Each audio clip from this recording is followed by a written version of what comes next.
Hey everyone, today we're going to be guessing who the All-Star starters for the 2023 All-Star Game in Utah are going to be.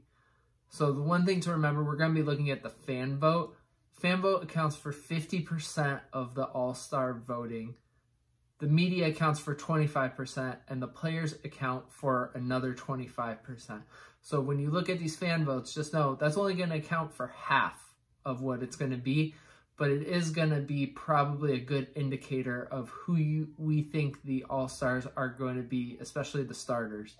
We're also going to be guessing who the All-Star reserves are after the starters come out, so stay tuned for that video next week. Looking at the latest fan results, what we can see is this.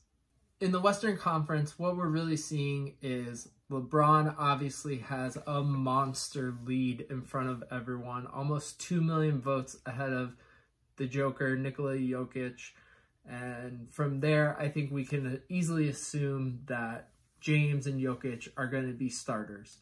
I think where we're really going to have a lot of fun is with Anthony Davis and Zion Williamson.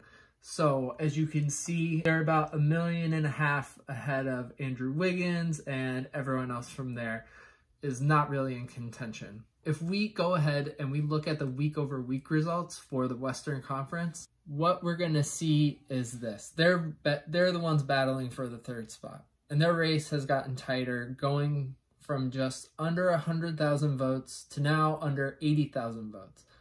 Logic will say that because Davis is a teammate with LeBron, that he will come out on top. If you look at Andrew Wiggins, is he typically what you think of as an all-star starter? No. But he's also teammates with Steph Curry, who gets a lot of votes, and you see teams really emphasizing their team and getting those votes up there. So, assuming all of this, I really think that Anthony Davis is probably going to come out on top ahead of Zion Williamson.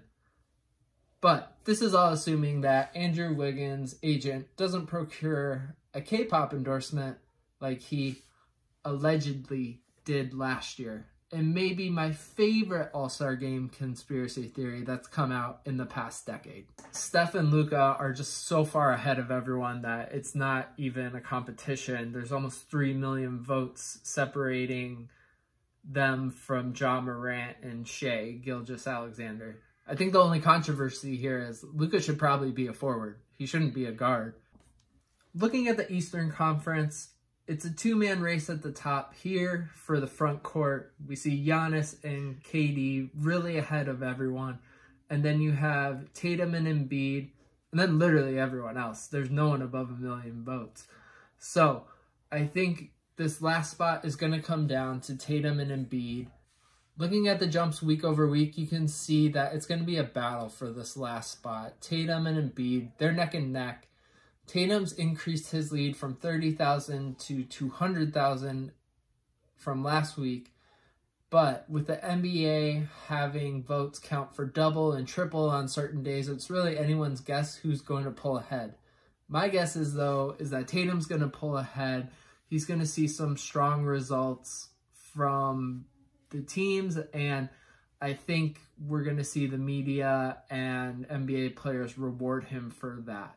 Looking at the Eastern Conference guards, I think it's fairly certain that we're going to see Kyrie and Donovan Mitchell starting.